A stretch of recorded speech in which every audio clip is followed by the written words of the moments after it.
Hello viewers, welcome to our third session.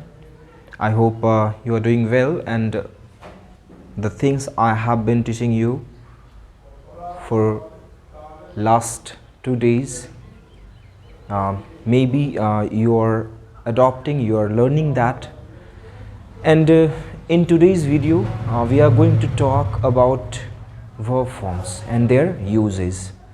हमने verb के forms को लिखा है. I hope you all know that there are 5 forms of verbs. Verb के 5 forms हैं and they have different uses according to their forms. और उनके अलग अलग use भी हैं उनके forms के मुताबिक. और अलग अलग form को, जैसे कि हमने verb के पहले form का जो base form होता है, हमने उसके use को सीखा था. When I was telling you about how to tell the routine, I hope you remember that you had used the first form of verb with I, like I get up early in the morning at 5 o'clock, I brush my teeth. I hope you remember. And आपने क्या किया था? आपने use किया था verb के पहले form का, क्योंकि हमने बताया था आपको कि I के साथ हम जो है प्रेजेंट इंडेफिनिट टेंस में verb के फर्स्ट फॉर्म का प्रयोग करते हैं. बट उसी केस में यदि मान लीजिए कोई सिंगुलर सब्जेक्ट होता, जैसे ही होता, जैसे कि हम किसी दूसरे की डेली रूटीन के बारे में बताते, तो कैसे बताते? तो कहते ही गेट्स अप, एस लगाना होता फिर, यानी हम वर्ब का कौन सा फॉर्म यूज़ करते? 5वां फॉर्म, 5th फॉर्म यूज़ करते. यानी क्या बोलते? He gets up at 5 o'clock, he brushes his teeth. तो हम क्या करते? फिर वर्ब के 5वें फॉर्म का प्रयोग करते. सी रहता तो भी यही करते, 5वें फॉर्म का. सी gets up at 5 o'clock, 6 o'clock. जैसे कि आपने सीखा है रूटीन को कैसे हम बताएंगे. ठीक है, तो अब ये तो रही बात वर्ब के फर्स्ट और 5th फॉर्म की. ठीक है, तो आज हम जो बात करने वाले हैं वो है वर्ब के डिफरेंट फॉर्म्स. जैसे कि खास करके हम फोकस करेंगे वर्ब के दूसरे फॉर्म और वर्ब के चौथे फॉर्म के ऊपर, क्योंकि प्रेजेंट में हम कुछ चीज़ें सीख चुके हैं ऑलरेडी. यदि आप नहीं भी सीखे तो हम कोशिश करेंगे पहले उसको भी देखें और साथ ही साथ हम बाकी की फॉर्म्स के भी यूज़ को जानें, कैसे हम यूज़ करते हैं. ठीक है, यदि सिचुएशंस को बताना होता है, जैसे मान लीजिए कि हम बहुत सारे एग्जांपल्स देखते हैं. Suppose we just want to explore the facts. यदि हम फैक्ट्स के बारे में बताना चाहें, बात करना चाहें, कोई भी फैक्ट्स हो दुनिया के, हम सभी जानते हैं. और उस दिन भी आपको मैंने बताया था कि जब भी बात होती है प्रेजेंट इंडेफिनिट टेंस की, जब भी बात होती है प्रेजेंट इंडेफिनिट टेंस की, तो हम यूज़ करते हैं वर्ब का पहला या फिर 5वां फॉर्म. और ये एकमात्र ऐसा टेंस है जो वर्ब के 2 फॉर्म्स का प्रयोग अपने साथ होने देता है, यानी ये 2 फॉर्म्स के प्रयोग को अपने साथ करता है. तो ये अपने आप में कह सकते हैं ये टेंस भी काफ़ी इंपॉर्टेंट है, थोड़ा कंफ्यूजिंग भी है, क्योंकि छोटी छोटी गलतियां लोग करते हैं. जैसे मान लीजिए वह खेलता है, हमें बोलना है, तो हम ही प्ले नहीं बोल सकते, हमें ही प्लेज बोलना होगा. वह क्रिकेट खेलता है, ही प्लेज क्रिकेट. अब मान लीजिए सी, वह गाना गाती है, सी सिंग्स ए सॉन्ग. तो एस लगाना है कहाँ पर और कहाँ नहीं लगाना है, इसमें थोड़ा कन्फ्यूज़न ज़रूर होता है. बट ये चीज़ मैं आपको क्लियर कर दूं कि भी का 5th फॉर्म वर्ब का जो है वो हम यूज़ करते हैं सिंगुलर सब्जेक्ट के साथ, एक्सेप्ट आई. आई को छोड़कर जितने भी सिंगुलर सब्जेक्ट्स होंगे, लाइक हम ही के साथ यूज़ करेंगे, इट के साथ यूज़ करेंगे, सी के साथ यूज़ करेंगे, कोई एक नाम होगा तो भी हम इन सब के साथ वर्ब के फर्स्ट फॉर्म का प्रयोग करेंगे. कुछ एग्जाम्पल लेते हैं. जैसे कि हमने बताया ही प्लेज क्रिकेट. इट के साथ हम क्या लगा सकते हैं? जैसे कि नॉर्मली हम इजारम का भी प्रयोग करते हैं इट के साथ, बट मान लीजिए कभी कभी हम किसी के बारे में बात कर सकते हैं, कुत्ते के बारे में बात करेंगे तो हम इट का प्रयोग करेंगे. जैसे इट बार्क्स या इट बाइट्स, या भौंकता है या काटता है. ठीक है, तो हम जब इट के साथ वर्ब लगाएंगे तो क्या लगाएंगे? वर्ब का 5वां फॉर्म लगाएंगे. ठीक है, क्योंकि ये भी एक सिंगुलर है. एंड देन सी के साथ भी वही करेंगे हम, सिंगुलर. जैसे कि she goes to school, she comes from school, she goes to market. कुछ भी बोलना है तो हम सी के साथ वर्ब के 5वें फॉर्म का ही प्रयोग करेंगे, क्योंकि सिंगुलर सब्जेक्ट के साथ हम वर्ब का 5वां फॉर्म यूज़ करते हैं. ठीक है, एंड देन नेम, कोई एक नाम हो तब, जैसे राम है, श्याम है. 1 2 हो जाएगा तो फिर प्लूरल हो जाएगा, तब फिर हम वर्ब के पहले फॉर्म का ही प्रयोग करेंगे. जैसे मान लीजिए हम कहेंगे राम अंग्रेजी पढ़ता है, राम रीड्स इंग्लिश. राम वहाँ जाता है, राम गोज देयर. राम यहाँ आता है, राम कम्स हियर. लेकिन जब 2 हो जाएंगे राम एंड श्याम, तो फिर हम V1 लगाएंगे। जैसे कि Ram and Shyam go to market, Ram and Shyam play cricket, Ram and Shyam play football, Ram and Shyam read English, तो फिर हम S नहीं लगाएंगे। तो ये देखिए बेसिक सा कॉन्सेप्ट है इंडेफिनिट टेंस का। इतना तो आपको सीखना होगा। मैंने बताया था पहले भी कि ग्रामर का यूज़ आप बिल्कुल अवॉइड नहीं कर सकते, आपको प्रॉपर यूज़ जो है वो जानना होगा, ठीक है। अब हम बात करते हैं कि मैंने क्या क्या वर्ब फॉर्म्स यहाँ लिखे हैं। आई होप आपको पता होगा इन सब वर्ब फॉर्म्स के बारे में, बट एक बार मैं फिर भी आपको दोहरा देता हूँ। गो का मीन्स आई होप सभी जानते हैं, जाना होता है, कम आना, देन रन दौड़ना, प्ले खेलना, सी देखना, और इसका मिलना भी मतलब होता है। जैसे कि I am going to see him, मैं उससे मिलने जा रहा हूँ, ठीक है, ऐसा हम बोलते हैं। Like I went to see the doctor, मैं डॉक्टर से मिलने गया था। अब आप एक चीज़ नोटिस किए होंगे, जब मैंने पास्ट में चीज़ें नरेट की तो वर्ब का कौन सा फॉर्म प्रयोग किया? दूसरा फॉर्म। तो यही सेकंड फॉर्म जो होता है ये पास्ट फॉर्म कहलाता है। जब भी पास्ट की कोई चीज़ों का जिक्र करते हैं हम नॉर्मली, जैसे कहेंगे कि मैं कल पटना गया था, तो हम क्या कहेंगे? क्या आई गो तो नहीं बोल सकते ना, तो हम आई वेंट बोलेंगे। क्या बोलेंगे?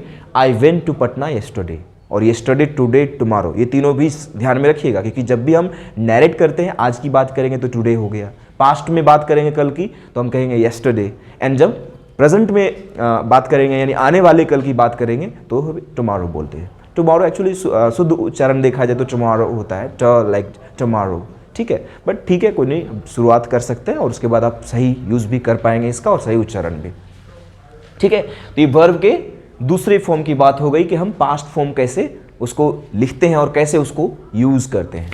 एंड देन अब हम बात करेंगे कि और भी जो रेस्ट वर्ब फॉर्म से पहले हम देख लें उसको। जैसे कि सी का मतलब मैंने दोनों बताया, देखना भी होता है, मिलना भी होता है। देन लुक है, लुक का मतलब भी देखना होता है, और लुक का प्रयोग उस सिचुएशन में किया जाता है जब हमें किसी को कुछ दिखाना होता है, यानी हम अपनी स्वेच्छा से कुछ चीज़ें नहीं देखते हैं। जैसे कहेंगे लुक एट हिम, उसे देखो, लुक एट हर, उसे देखो।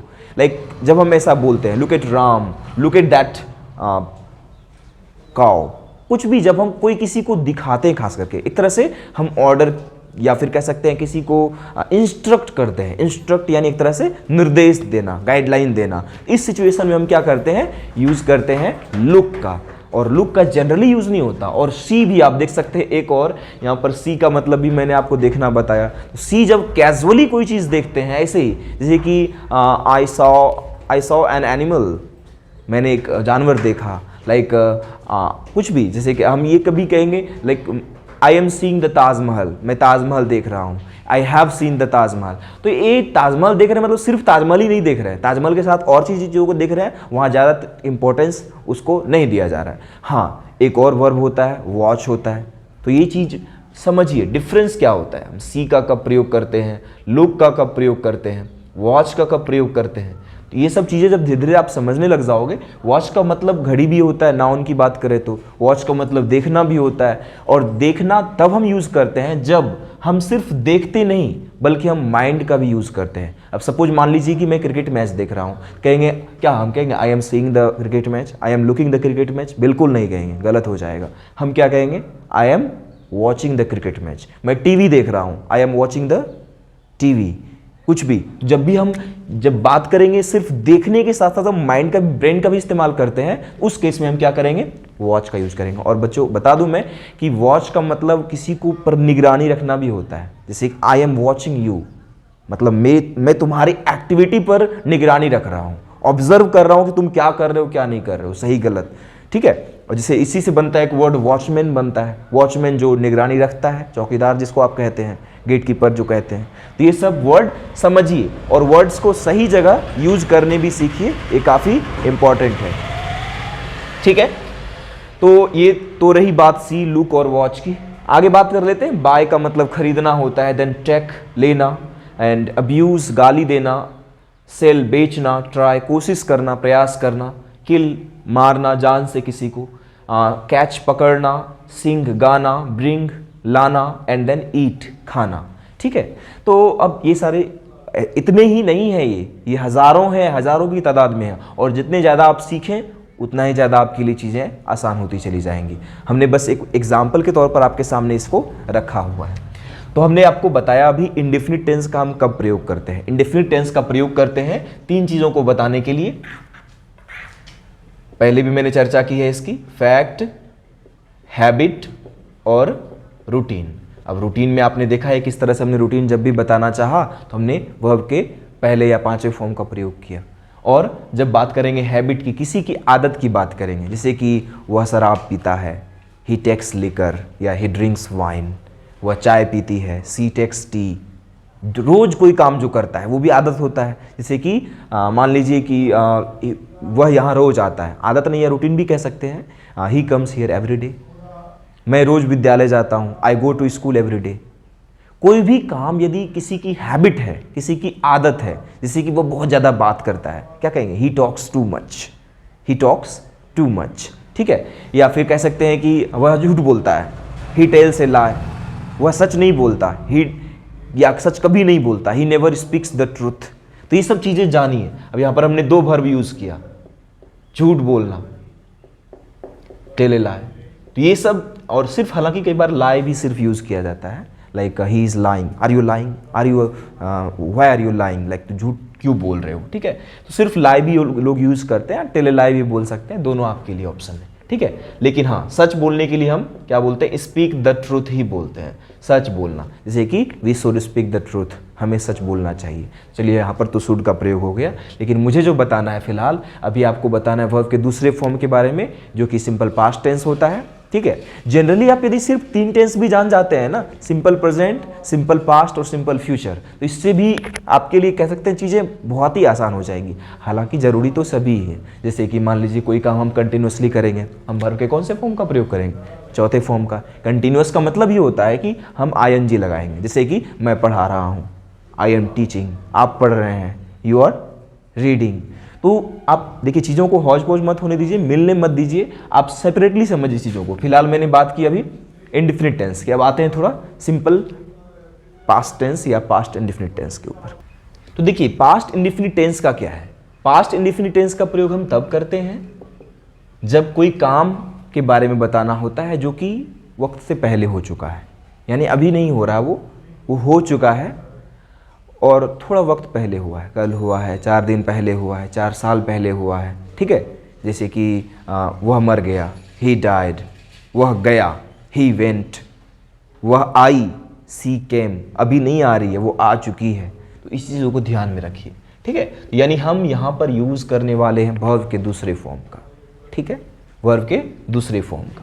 हालांकि नेगेटिव की बात करेंगे तो वहाँ डिड का भी प्रयोग होगा, जैसे कि वहाँ पर हम डूडस का प्रयोग भी करते, बट अभी मैं फिर सिर्फ पॉजिटिव को लेकर चल रहा हूँ, ठीक है। जैसे कि मैंने झूठ कहा, आई टोल्ड अ लाई, ठीक है। या फिर आपको मैंने बताया सिर्फ इतना भी यूज कर सकते हैं, स्पोकन में आप आई लाइड भी बोल सकते हैं, आई लाइड, मैंने झूठ कहा, ठीक है। नॉर्मली ग्रामर की बात करें तो हम पूरा सेंटेंस बनाएंगे तो आई टोल्ड अ लाई हो जाएगा, ठीक। और इस तरह के बहुत सारे सेंटेंसेस हम बना सकते हैं, जैसे कि वह पटना गया, तो बना सकते हैं ही वेंट टू पटना। तो पास्ट में जब कोई भी चीज हम नैरेट करेंगे तो हम यूज करेंगे इसका। जैसे कि आपको मैंने अभी 3 टर्म बताया, ये भी आप ध्यान में रखें। येस्टरडे का प्रयोग हमेशा पास्ट में किया जाता है बताने के लिए। कल जैसे मान लीजिए कोई काम हुआ तो पास्ट में ही हुआ, ठीक है। येस्टरडे का मतलब होता है बीता हुआ का, जो बीत गया। तो हम येस्टरडे भी बोलेंगे, जैसे कि कल मैं बाजार गया था, क्या बता सकते हैं, बोलिए कैसे बन जाएगा, मैं गया था या मैं गया, एक ही बात हुआ। आई वेंट टू मार्केट, मैं बाजार गया था, कल पास्ट में है तो येस्टरडे यूज करेंगे। I went to market yesterday, मैं कल उससे मिलने गया था, आई वेंट टू, कैसे बोल सकते हैं, आई वेंट टू, मिलना का मीट हो गया, सी भी बोल सकते हैं। तो डिपेंड करता है कि कैसे व्यक्ति से हम मिलने जाते हैं। दोस्त वगैरह हैं तो हम मीट यूज़ करेंगे, कैजुअली किसी से मिलना है तो सी यूज़ करेंगे। लाइक कोई बीमार है उसको देखने गए, I am going to see him, मैं उससे मिलने जा रहा हूँ, उसको देखने जा रहा हूँ, तो दोनों एक जैसा ही होता है, ठीक है। तो आई वेंट टू मीट और सी हिम येस्टरडे, मैं कल उससे मिलने गया था। तो इस तरह का हम सेंटेंस यूज़ कर सकते हैं यदि हम पास्ट में हुई किसी घटना का जिक्र करेंगे तो, ठीक है। फिलहाल मैंने आपको बताया कि मैं अभी बात कर रहा हूँ सिर्फ एफर्मेटिव सेंटेंसेस की, नॉर्मली जब कोई बात हमें बतानी है, ठीक है। जैसे कि बारिश हुई, बारिश हुई, इट रेन होता है बारिश होना का, V2 फॉर्म यूज़ करेंगे तो इट रेन्ड हो जाएगा। अब सबका एक बार सोचिए कि हम कैसे वर्ब बना सकते हैं पास्ट में, जैसे वर्ब टू फॉर्म कैसे यूज़ करके हम सेंटेंसेस में कैसे बना सकते हैं। अब एक बार आपको हम बना कर दिखाते हैं। जैसे वेंट है, वेंट का तो मैंने आपको बताया ही, जैसे सी वेंट टू पटना, वह पटना गई, ठीक है। केम है तो ही केम हियर, वह यहाँ आया। फिर रेन है, रन का V2 फॉर्म है, रन मीन्स दौड़ना होता है, जैसे कि he ran out of the room, वह कमरे से बाहर दौड़ा। I went out of the room, I ran out of the room, ठीक है। दोनों बात वेंट भी यूज कर सकते हैं, मैं बाहर गया, दौड़ कर गया तो कहेंगे रेन आउट, ठीक है। एंड देन प्लेड है, जैसे वी प्लेड क्रिकेट या we played the match, we played football, जो भी कहें। देन है सॉ, इसका भी मैंने प्रयोग आपको बताया, like I saw a buffalo, मैंने एक भैंस देखा। लाइक आई सॉ हिम, मैंने उसे देखा। आई सॉ अ कैट, मैंने कुछ भी, हम जो कोई चीज़ देखे वो भी पास्ट में, तो हम वर्ब का दूसरा फॉर्म यूज़ करेंगे। लुक्ड है, जैसे कि सी लुक्ड एट मी, उसने मुझे देखा, सी लुक्ड एट मी, ठीक है। बॉट है, बाय का V2 फॉर्म, जैसे I bought a pen, I bought a book, I bought a car. He bought her dress, sorry his dress हो जाएगा, he bought his dress, she bought her dress, इस तरह से। टुक है, take का V2 form है, तो यहाँ पर हम किसको कैसे बोल सकते हैं, जैसे कि आई टुक हर पेन, मैंने उसकी कलम ली, आई टुक हर पेन। वैसे बोरो यूज़ किया जाता है, आई बोरोड हर पेन, ठीक है, बट ठीक है, कोई दिक्कत नहीं। एब्यूज्ड है, गाली देना, सी अब्यूज्ड मी, उसने मुझे गाली दी, सी अब्यूज्ड मी। आई अब्यूज्ड हर, मैंने उसे गाली दी, उसने मुझे गाली दी, इस तरह से यानी कोई भी हम सिचुएशन को नरेट कर सकते हैं। सोल्ड है, बेचना होता है, सेल का, तो बेचा, मैंने कोई चीज़ बेची, तो आई सोल्ड अ कार, मैंने एक कार बेची। आई सोल्ड माई कार, या आई सोल्ड माई वॉच, मैंने अपनी घड़ी बेची। आई सोल्ड माई हाउस, मैंने अपना घर बेचा। कुछ भी ऐसा सिचुएशन, जैसे कि ही सोल्ड हिज कैटल, उसने अपने जानवरों को बेचा। कैटल में इसमें सब आ जाता है, कैटल में गाय बकरी भैंस कुछ भी आ जाता है। उसके बाद है ट्राइड, ट्राई का V2 फॉर्म है, ये तो काफ़ी ज़्यादा यूज़ करते हैं। उसने कोशिश की, ही ट्राइड, उसने अपना बेस्ट दिया, like he tried his best, ऐसे हम लोग बोलते हैं। I tried my best, she tried her best, they tried their best, इस तरह से। किल्ड है, जैसे आई किल्ड अ स्नेक, मैंने एक सांप मारा। He killed a snake, he killed a tiger, he killed, normally जो सिचुएशन को हम बताना चाहते हैं। कॉट है, कैच का V2 form, the police caught the thief, police ने चोर को पकड़ा। आई कॉट हिम रेड हैंडेड, मैंने उसे रंगे हाथों पकड़ा, ठीक है। देन है सैंग, सिंग का V2 form, I सैंग a song, मैंने एक गाना गाया। माई टीचर सैंग ए सॉन्ग, मेरे शिक्षक ने एक गाना गाया। ब्रॉट ब्रिंग का V2 फॉर्म है, ब्रिंग मीन्स लाना होता है, जैसे कि she brought a glass of milk for me, उसने मेरे लिए एक ग्लास दूध लाया, ठीक है। I brought a glass of water for him, मैंने उसके लिए एक ग्लास पानी लाया। एट है, ईट का V2 फॉर्म है, ईट मीन्स खाना होता है। एट, मैंने कुछ भी खाया, like I ate my breakfast, वैसे नॉर्मली हम कहते हैं आई हैड माई ब्रेकफास्ट, या आई टुक माई ब्रेकफास्ट, कुछ भी बोल सकते, कोई दिक्कत नहीं। I ate my dinner, I ate my lunch, I ate a mango, मैंने एक आम खाया। I ate a chocolate, I ate a toffee. तो जो भी चीज़ खाने के लिए यूज़ की जाती है, हम पास्ट में नरेट करेंगे तो हम वर्ब का दूसरा फॉर्म यूज़ करेंगे, दैट्स इट। और ज़्यादा इशू मत होने दीजिए इन चीज़ों को। और आप देखिए, आप सोच रहे होंगे, हम देखिए स्पोकन क्लास का मतलब ही होता है कि चीज़ों को नरेट करना, सिचुएशंस आपको हम दे रहे हैं, आप भी रिपीट करिए, आप भी मन में सोचिए हम कैसे बोल सकते हैं। क्योंकि हकीकत बताऊं तो एक स्पोकन क्लास ऐसा होना चाहिए जहां पर लर्नर्स ज़्यादा बोलें, सीखने वाले ज़्यादा बोलें, तो ही वो सक्सेसफुल हो सकता है। Practice is more important, much more important, बहुत ज़्यादा ज़रूरी है, ठीक है। तो ये तो बात रही सिंपल पास्ट टेंस की, ठीक है। तो हमने इसमें बात किया कि किस तरह से हम वर्ब के दूसरे फॉर्म का प्रयोग करेंगे। हम इसमें नेगेटिव की भी बात करेंगे, समय आएगा। तो अभी फिलहाल हम आपको पॉजिटिव सिखा रहे हैं, देन हम नेगेटिव की बात करेंगे तो प्रेजेंट इंडेफिनिट में डू डज का भी प्रयोग आपको बताएंगे कैसे होता है। लाइक कुछ भी मैं नहीं करता हूँ, मैं नहीं जाता हूँ, वह नहीं खाता है, इस तरह से हम जब बनाएंगे तो ये जानते हैं आप, बिल्कुल हम डू डज का प्रयोग करने वाले इंडेफिनिट में, और इसमें डिड का प्रयोग करने वाले हैं। उदाहरण आप इसका खुद सोच सकते हैं। ट्रांसलेशन बनाइए, बिल्कुल बनाइए, कोई दिक्कत नहीं है उसमें, हमने आपको कहा भी था। अब बात आती है कंटिन्यूअस टेंस की, वर्ब के चौथे फॉर्म की आज हम बात करने वाले हैं। जब भी हम बात करते हैं कंटिन्यूटी की, ध्यान दीजिएगा, निरंतरता, कोई काम की जारी रहने की जब भी बात होती है तो उसके लिए हम यूज करते हैं कंटिन्यूअस टेंस का। इसको प्रोग्रेसिव टेंस भी कहा जाता है, इम्परफेक्ट टेंस भी कहा जाता है। बट इतना जानना है कि जब बात कंटिन्यूटी की होगी, निरंतरता की बात होगी, कोई काम निरंतर हो रहा है, जैसे बारिश हो रही है, क्या बोलते हैं हम लोग, इट इज रेनिंग, ठीक है। वह दौड़ रहा है, ही इज रनिंग। मैं खा रहा हूं, आई एम ईटिंग। मैं पढ़ा रहा हूं, आई एम टीचिंग। आप पढ़ रहे हैं, यू आर रीडिंग। वह बात कर रहा है, ही इज टॉकिंग। सेंटेंस को सोचिए, इलेबोरेट कीजिए, सब्जेक्ट बदलिए, राम, श्याम, मोहन, कुछ भी सब्जेक्ट लीजिए और सेंटेंसेस क्रिएट करने का कोशिश कीजिए। वह नहा रही है, सी इज टेकिंग अ शावर। मैं क्रिकेट खेल रहा हूं, आई एम प्लेइंग क्रिकेट। वह फुटबॉल खेल रहा है, ही इज प्लेइंग फुटबॉल। जब तक हम सिचुएशंस, आप अब सोचोगे कि नहीं जरूरत पड़ेगी तभी बोलेंगे, ऐसा नहीं होता। आप हर सिचुएशन के लिए एक साथ ही तैयार होंगे, तभी तो जब जैसा सिचुएशन आएगा उस हिसाब से बोल पाएंगे। वो काफ़ी ज़्यादा ज़रूरी है, ठीक है। हालांकि मैंने आज ज़्यादातर क्लास को काफ़ी सिंपल रखने का प्रयास किया और ये काफ़ी ज़्यादा टेंस से भी जुड़ा हुआ था, फिर भी ये ज़रूरी भी है। वर्ब के चौथे फॉर्म का प्रयोग हम कब कैसे करें, निरंतरता को बताने के लिए, कंटिन्यूटी को। तो so we use this form of verb to tell about an action that is continue, जो जारी रहेगा। ऐसे एक्शन के बारे में बात करेंगे तो हम वर्ब का चौथा फॉर्म यूज करेंगे। गाय चर रही है, क्या बोलेंगे, the cow is grazing. The cow is grazing. बच्चे शोरगुल कर रहे हैं, the children are making a noise.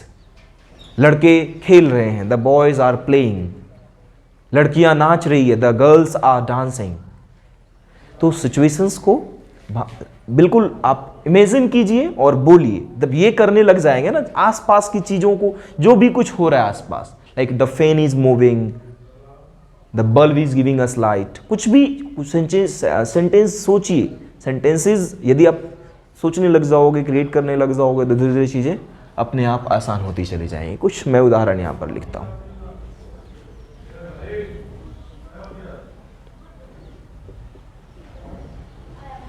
I am teaching you.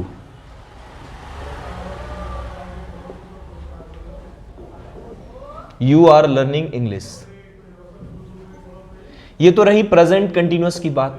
चाहे तो हम पास्ट में भी कुछ कह सकते हैं, जैसे कि वह जा रहा था, he was going. वह बाजार जा रहा था, he was going to market.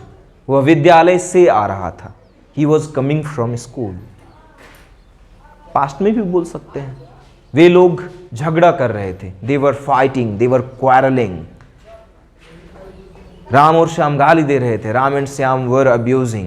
इसी को फ्यूचर में ले जाएंगे, जैसे कि मैं खेलता रहूँगा, इस तरह से I will be playing या I shall be playing, जो बोलना है। शॉर्ट में बोलना है तो I'll be playing, ठीक है। I'll be teaching English, you will be learning English. तो सिचुएशंस को बिल्कुल कोऑर्डिनेशन के साथ समझकर अच्छे से इसको एग्जीक्यूट कीजिए, बोलिए, सेंटेंसेस सोचिए, बोलिए, कोई दिक्कत नहीं है, और धीरे धीरे अपने आप सब कुछ आसान होता चला जाएगा। ये काफ़ी ज़्यादा ज़रूरी भी है, ठीक है। और कुछ टॉपिक राइटिंग को भी भूलना नहीं है, सेंटेंस मेकिंग को भी नहीं भूलना है, सबको साथ लेकर चलना है, ठीक है। तो आज हम 5 जो है वर्ड्स दे रहे हैं, थोड़ा मुश्किल होगा और उसे आपको इसी सेंटेंस की तरह स्ट्रक्चराइज करके अलग अलग टेंस में बताना है। जैसे पहला वर्ड है डिक्शनरी, उसके बाद है वेदर, डिक्शनरी, वेदर, उसके बाद है कम्युनिकेशन, कम्युनिकेशन, उसके बाद है प्लेग्राउंड, प्लेग्राउंड, उसके बाद है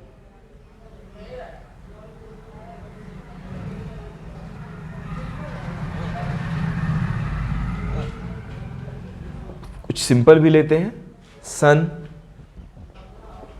चलिए 5 ही फिलहाल, ठीक है। तो इन 5 को हम कोशिश करते हैं एक सेंटेंस में ढालने का। डिक्शनरी से आप क्या क्या सेंटेंस बना सकते हैं। डिक्शनरी का मतलब शब्दकोश होता है। तो जैसे कि आई यूज यदि हम प्रेजेंट इंडेफिनिट में बात करें, आई यूज़ एन इंग्लिश डिक्शनरी, मैं इंग्लिश डिक्शनरी का उपयोग करता हूँ, ठीक है। या फिर ऐसे कह सकते हैं I use an English to Hindi dictionary, Angrezi से हिंदी। कोई लोग यूज़ करते हैं इंग्लिश टू इंग्लिश डिक्शनरी, यानी जिसमें इंग्लिश में ही मीनिंग रहता है, तो he uses English to English dictionary. या फिर I am going to buy a dictionary, वैसे भी आजकल कौन डिक्शनरी खरीदता है, अब तो सब कुछ फ़ोन में अवेलेबल हो जाता है, ठीक है। उसके बाद बात और भी टेंसेज में यदि हम बोलना चाहें, जैसे कि he was buying a dictionary या he was using a dictionary, तो पास्ट में हो गया ये आपका, ठीक है। इस तरह से हम सेंटेंसेस बना सकते हैं। देन है वेदर, वेदर के मतलब, वेदर का मतलब जान ही रहे, मौसम होता है, तो इसके बारे में बताना है, जैसे कि हाउ इज़ द वेदर, मौसम कैसा है, ये इंडेफिनिट टेंस में हो जाएगा आपका, या प्रेजेंट सिंपल प्रेजेंट टेंस जो कहिए। या फिर द वेदर इज़ प्लेजेंट, मौसम सुहाना है, पहले भी बताया हमने इस तरह के सेंटेंसेस। पास्ट में बात करेंगे तो like the weather was scary, the weather was terrible, मतलब काफ़ी खतरनाक या काफ़ी बुरा सा कह सकते हैं, वेदर था, मौसम था, इस तरह से हम पास्ट में कह सकेंगे, ठीक है। उसके बाद है कम्युनिकेशन। कम्युनिकेशन का मतलब क्या होता है, जो हम विनिमय जिसको कहते हैं, बातचीत, भाषाओं के जरिए जो हम आदान प्रदान करते हैं अपनी भावनाओं को, उसको कम्युनिकेशन कहा जाता है। हम कह सकते हैं ए कम्युनिकेशन इज़ वेरी इंपॉर्टेंट, या a good communication is very important, यानी अच्छा कम्युनिकेशन हमेशा ज़रूरी होता है, बहुत महत्वपूर्ण भी होता है, ठीक है। या ऐसे कह सकते हैं he was unable to establish the communication between them, मतलब वे जो है अपने बीच वो कम्युनिकेशन नहीं इस्टेब्लिश कर पा रहे थे। इस्टेब्लिश मीन्स स्थापित करना, इसकी स्पेलिंग कुछ इस तरह से होती है, ESTABLISH, इस्टेब्लिश करना, स्थापित करना।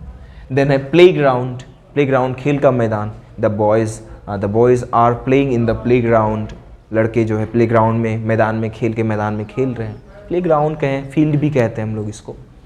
सन है, द सन इज़ राइजिंग, ऐसे ही कह सकते हैं। वैसे नॉर्मली हम फैक्ट बताने के लिए क्या कहते हैं, the sun rises in the east, तो ये फैक्ट है, इसीलिए इसको इंडेफिनिट टेंस में रखते हैं।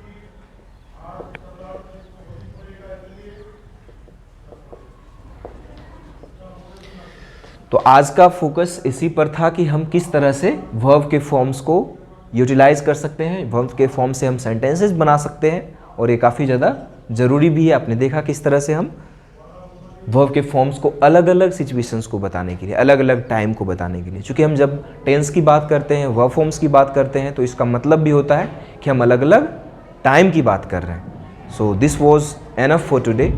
तो मिलते हैं हम लोग 4th सेशन में। आई होप आज का सेशन आप लोगों के लिए यूज़फुल रहा एंड आपने बहुत कुछ सीखा। Thanks for watching.